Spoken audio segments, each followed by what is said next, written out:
Thank you for sharing your lunch break with us today. It's always great to speak to our very engaged community members to tell you what's going on in Missoula County. I'm honored to represent my fellow commissioners, Cola Rowley and Dave Strohmeyer. I think they're back in the corner over there. People politely refer to me as the senior commissioner, but I'm just really old now. It's great to have Cola and Dave on the team with their new ideas and fresh energy. We also work closely with all the elected officials in Missoula County on your behalf. Each year when the Commission asks departments to submit a list of what they feel are important accomplishments, identify upcoming projects and challenges, I am just amazed to see what all that they do for all of us. It's challenging to pick out just a few to talk with you today so that you can get a flavor of not just what we do, but why we do it. Everything that government does at the city level, the county level, at the university, and our public schools really came about because people said, we have this issue or this problem, or there's this opportunity to make something better, and we all need to come together and make a difference. Much of the important work we do on a day-to-day basis is almost invisible, but if we weren't there to provide that service, someone would come forth and say, we need to do this, and we think the county should help. There are 56 counties in Montana, each delivering services at the grassroots level, and we're really charged with three things: protecting the public health, the public safety, and the general welfare of our citizens. We have about 800 employees in Missoula County, spread over 30 departments, that do everything from pick up your lost dog and keep him safe at the shelter until you come pick him up, to plowing and sanding the roads so that your children can ride safely when the bus comes. It's a big job in the county the size of the whole state of Delaware, where it takes 2 hours to drive from the Lake County line near Condon, where I grew up, to the Ravalli County line near Florence, but we love it. We invest your tax dollars back into your community and make a difference for the people who live here.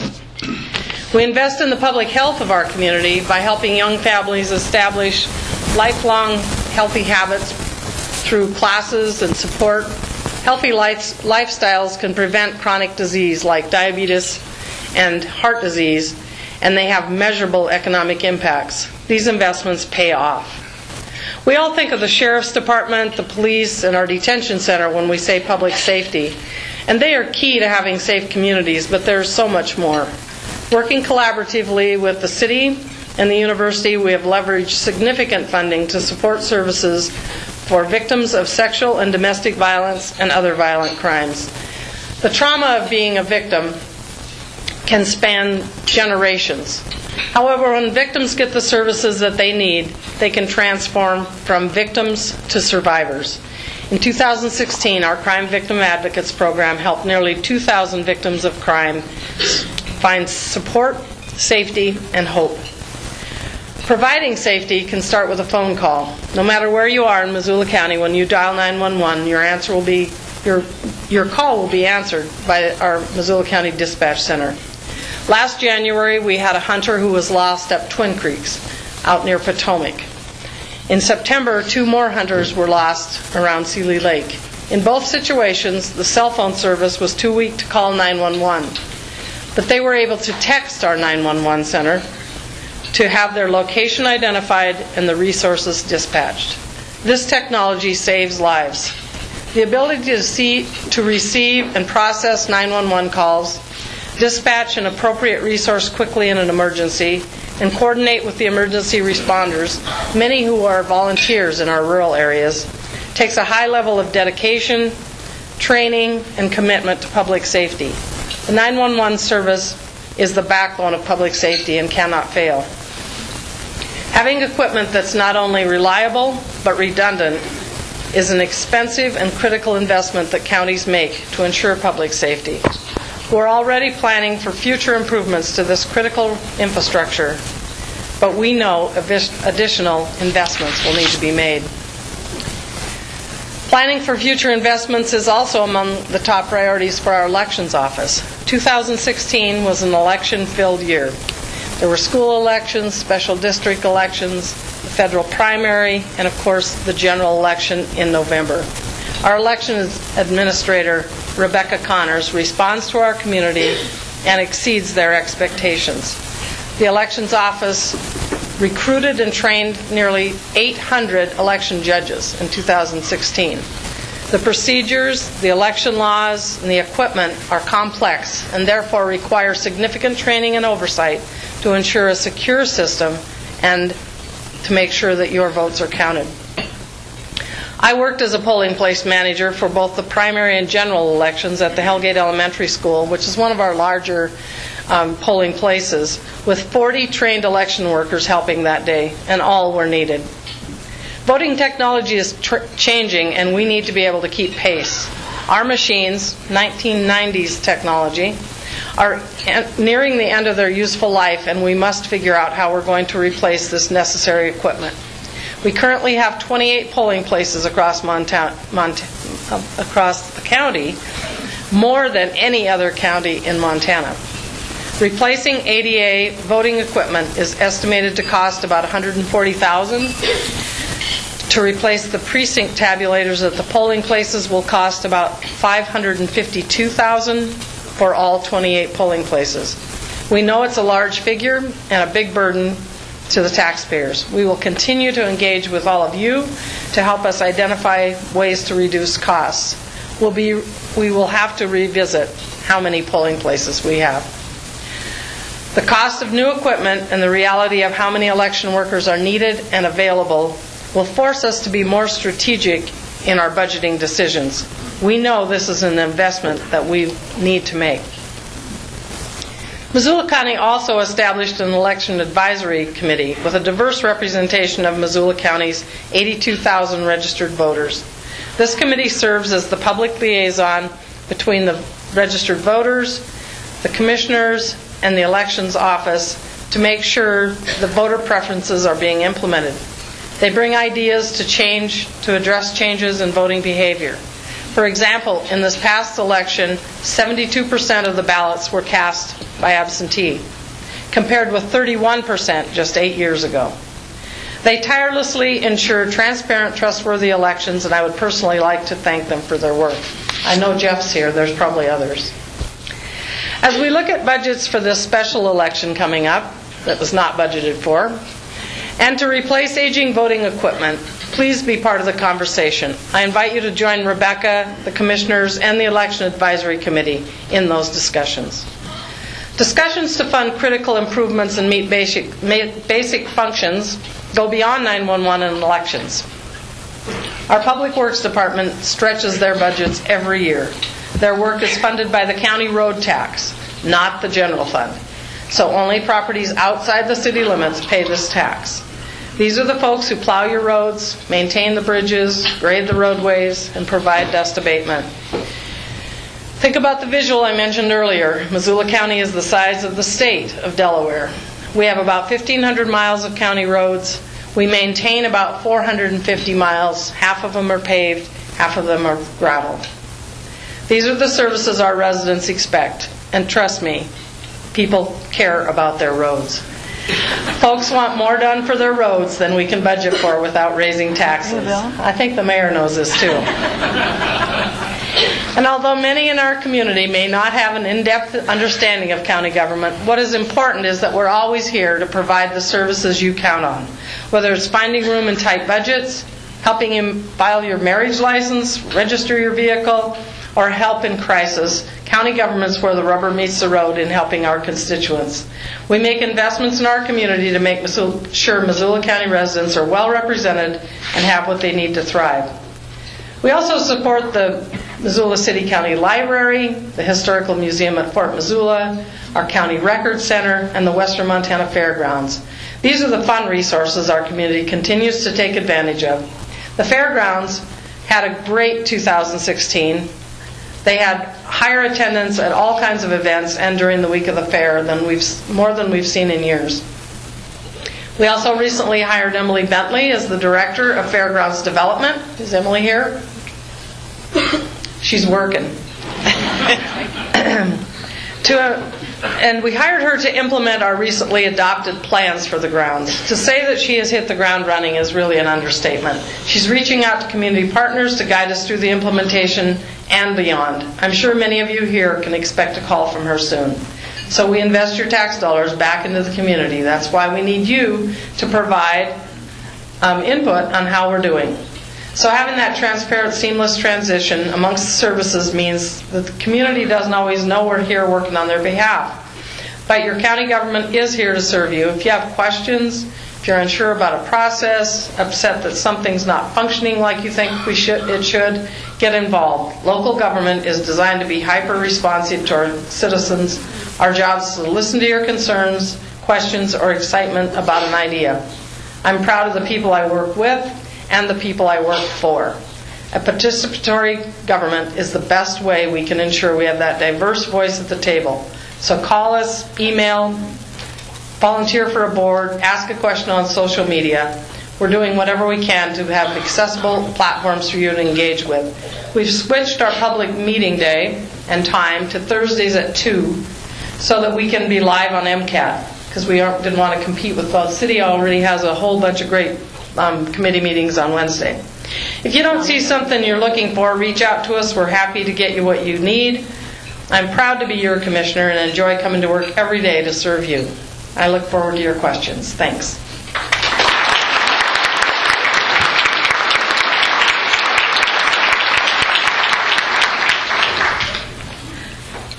Hi, everybody. She introduced me, but again, I'm Sheila Stern, president for this year of the University of Montana, and delighted to be here and to be with you. I do want to extend some thank yous. First of all, to City Club. I know this is an annual event and a terrific one. Thank you for that. Larry, I would like to extend on behalf of all of us our thank you to your leadership for all these years. It has been, I know, a labor of love and really a great service to provide this kind of conversational forum for the university. And finally, I do want to acknowledge my university colleagues. I glance over the tables, I see several of you here, and I know how critical each of you is to the great functioning of the university. One of the things I just have to say about Missoula before I go any further, and Paul has heard me mention this, and it's just fun to say it again. You know, you see those bumper stickers, keep Missoula weird, and I think I might make one that says keep Missoula in bright colors, and let me tell you why. The most fun experience that I've had as your new president was just maybe 2 weeks into it, just buying something at the South Avenue Market on the corner of Higgins and South, and a clerk, it was early in the morning, and so I was perhaps particularly susceptible to flattery. And he said, "Ma'am, I really like your hair." And I was just, "Oh, that's nice." And he said, he paused and he said, "Except it really needs some burgundy tips." So I keep Missoula in color. And I thought, And I said, well, that might be a good idea. I said, you know, our school colors are burgundy and silver. And he looked blank. And then I realized he's probably not a student at the university. So I said, well, you may not know, but I am the president of the University of Montana. So burgundy, that's a good idea. And he paused and he looked at me and he said, you're the president of the University of Montana? And I said, yes. And he used an adjective I won't use here, but he did say, that's awesome. So I like to think it is too, and I'm enjoying it. Our title today, your title, is, as a state of the community writ large, is Unique Challenges and Shared Successes. And certainly the University of Montana feels that without being part of this group of people and this place with all this potential, we would not be the great university that we have been for 124 years. And we're looking forward, as I'll mention again in a moment, to our 125th celebration next year, and we want all of you to come for that celebration. In brief, I will say that after 2 months on the job, of course I'm an expert, But I really do believe that the state of the university is solid, it is strong, and it is strategic. And I will elaborate on each of those points, because contrary to perceptions that can gather more momentum, I believe those are absolutely accurate adjectives, and so I will explain. A moment ago you heard Commissioner Curtis say, and I had to quick write it down, various factors, she said, quote, this is just about 3 minutes ago, will force us to be more strategic in our budgeting decisions. Ditto. It is nothing new in our organization or anyone else's. Next slide, Paula, is our key challenges and opportunities to be solid, strong, and strategic is that we will deal and analyze our potential in the areas of enrollment, budget alignment, our program prioritization, and our strategic plan. And my very last slide will show some of a pictograph of what many of you have contributed in our strategic planning process this year. We started as a, really, I consider just a brilliant gift from President Engstrom, a strategic planning group and process last summer, and many of you have been interviewed as part of that. That group has interviewed or had between 4,000 to 5,000 points of engagement on campus and within the community. So we are truly taking the measure of our place and our people and our connections to our city and county and our geography so that we can be even more solid and strong. It will create change. Change, some people say, is something that only babies like. But change is dynamic and reflects organizations that are continuously renewing themselves. That's what we are doing. We will be doing program prioritization in our academic programs and our administrative services. No area of the campus will be exempt from thorough review. And I submit this is a great opportunity, not something to be feared. We will move forward into 125, our 125th year, with perhaps one of the hardest years we will have ever had, because change, although it's essential and it will make us stronger, is not easy. We know that. But just think, a year from now, we will have a new president, and we will have a renewed organization. We will have a solid and stable budget. And I'm confident of that, and I know that it's important to our partners in the city, in the county, and particularly to our business and corporate partners, the 1,900 members of the chamber, all of whom say, whenever they see us, how can we help? Because all organizations go through times and moments of challenges, and we are there. And I think it's to be welcomed and used as a launch pad to go forward and not something to be feared and duck away from. The interconnected efforts that we have on campus are reflected here. It's on graduate, looks a little bit like Olympic rings, but it does already, people are telling me, need to be modified, and it does, because really the foundation of a university is shared governance. It's not just one of the rings. And then we'll redo this. But the fact is, we have the pieces in place to fill out the puzzle and to make sure that our redesign, our renewal, is really well organized and strategic for the coming year. This is, as luck, I think luck would have it, our 7th year, where every 7 years you get a visit from your major university-wide accrediting agency. That's this spring. They'll probably be calling you, Mayor. I hope you say all good things. They might be calling you, Commissioner. I'm confident you will, because you know that a legacy university such as ours for 124 years is strong and so interconnected and interwoven to the community that we know we have your support. We will pursue enrollment initiatives such as stabilizing the incoming class, and then in the year after that, increasing it. The initiatives, the very data-informed, strategic initiatives we're putting in place take time to implement. If you, like me, have a relative who did not get a postcard or an email when some other university contacted them, yes, we know about that. My granddaughter Elise Stearns told me about that.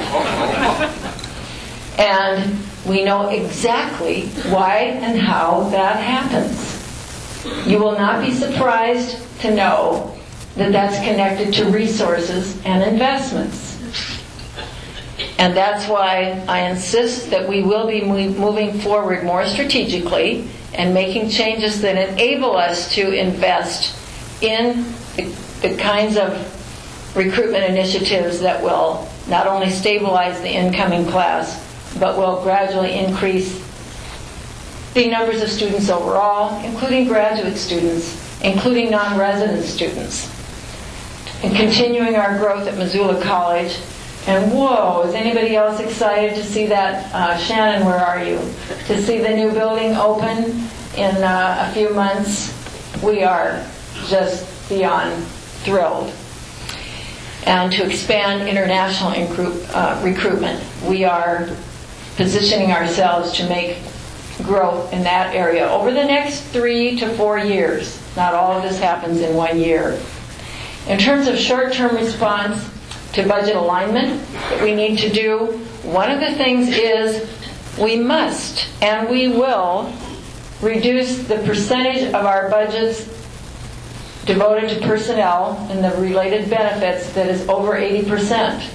We'll be getting down maybe to 79%, 78%, and gradually getting that percentage into the right framework and benchmark so that we can invest in properly and strategically in recruitment, in information technology, in the study abroad opportunities and scholarships and waivers for students. We will do some other initiatives this year, 2017. Very, very careful watch on any new hires. We will look at creative retirement incentives with the advice of our employees who have lots of years of service and some interest in perhaps stepping out of the workforce. And finally, streamlining services in a number of areas. I'm issuing a series of challenges fairly soon to help that happen. Nearing the close, our job is to prepare the next generation. Some members of that generation we know are non-traditional students. They're in their 30s and 40s and 50s, and they're getting master's degrees, and they're lifelong learners.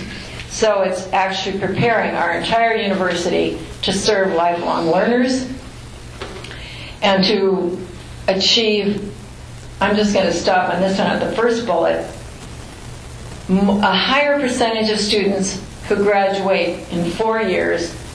And by the way, the real caveat there is it's only if we can make sure they have sufficient financial aid. The reason that the most selective universities in the country have 90% plus 4-year graduation rates is because they either have sufficient financial aid or mom and dad pay the bill, the entire bill.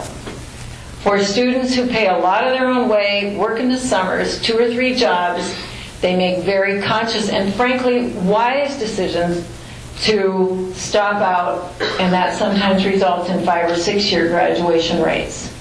That is not always a failure by a university or a student, it is wise planning. And finally, I said I would get back to our strategic planners and to show you just a pictograph that Paula helped put together, the strategic planning put together of the emerging themes that we're seeing. Improved relationships with alumni, being more vocal about what we do best, teamwork, outward looking, tell the UM story, technology and technological advancement, more jobs to keep students in the state. But by the way, across the state, including at the university, we've begun to reverse that trend in the last few years. More students, net college graduates, coming in or staying than leaving. A topic for another really interesting conversation to be filled with pride. And finally, to maintain our alliances with you in the city and the county and the business leaders and civic leaders of the city and county of Missoula. So with that, let me see, Hal gave me a timer. Oops, I'm a little over.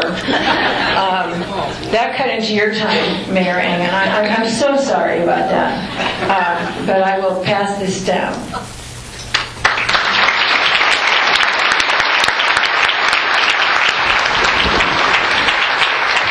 Well, thank you very much, President Stearns. I appreciate that. You should know, in terms of frugality, Mr. Stearns, the first man, has provided said timepiece. It is not a Rolex. Instead, it appears to be a Casio from '02. Shopko. Yeah, from Shopko. Okay, good. So apparently we're working our magic there. So, ladies and gentlemen, a couple quick housekeeping things. My PowerPoint today is we have endeavored in a new project at the City of Missoula. We're taking photographs of every pothole we fill. The next 7 hours will be photographs of those potholes. Can we roll that? A couple of other quick notes. I want to personally thank Kathy Best and the good folks here at City Club. So City Club, a long time ago, was founded on the notion of civil discourse and has been a model of that for these many years. And the Missoulian just made a choice that I think has been a long time coming with regard to improving civil discourse, and that's cutting those comments out for crying out loud.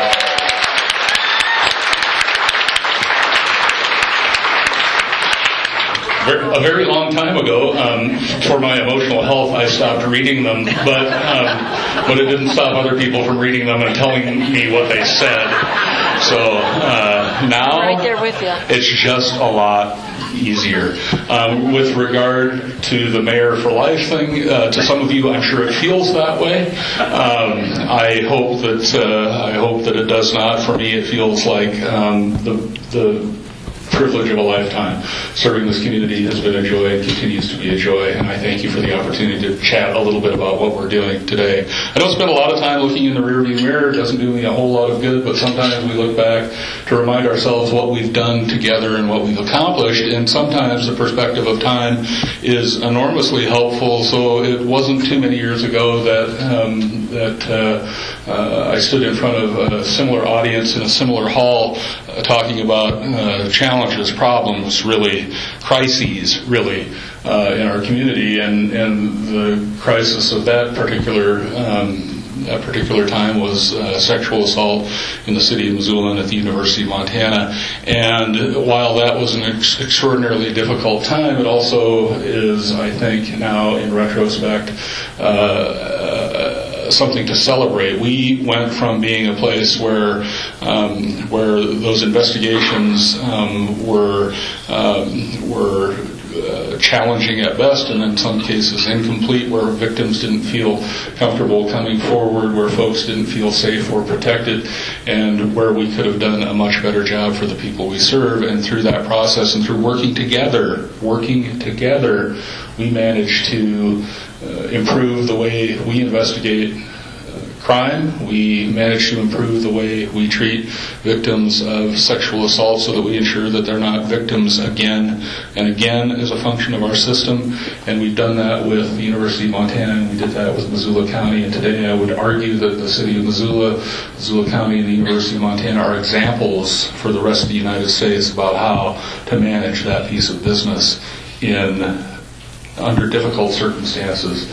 And you all should be proud of the folks who serve our communities to make that much better.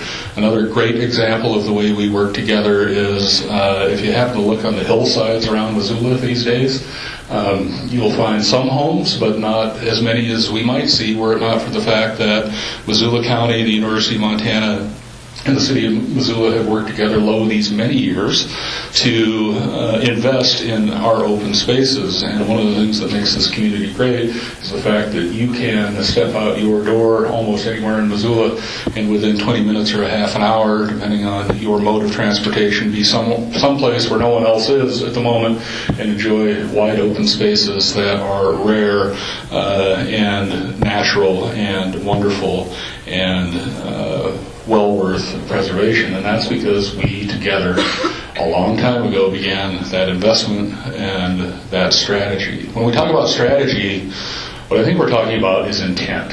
Are we being intentional about the way we engage in taking care of our community? Are we planning appropriately for the future? Are we considering what will happen in 10 or 20 or 50 or 100 years from now? I don't know who was kicking the tires on day one at the University of Montana. Sheila, you'll know. Hal, you'll certainly know. Oscar Craig. Oscar Craig. Yeah, Hal actually knew Oscar. And, sorry.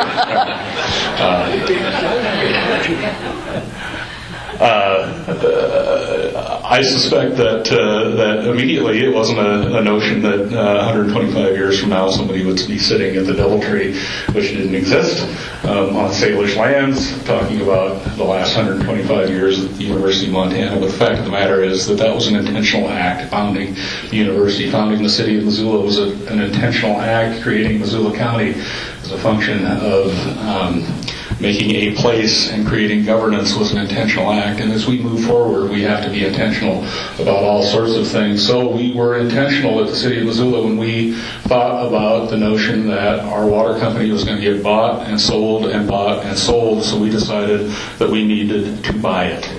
And we proceeded to engage in activities that got us there one way or another. And as we talk about now today, we just received another ruling before I walked into this room from Judge Townsend that said that the folks who bought our water system, sold our water system, tried to keep our water system, were overcharging you all for legal services and fees to the tune of 40 and 30 and more %. And that is a good ruling for us. And just a reminder that these folks don't have our best interests at heart.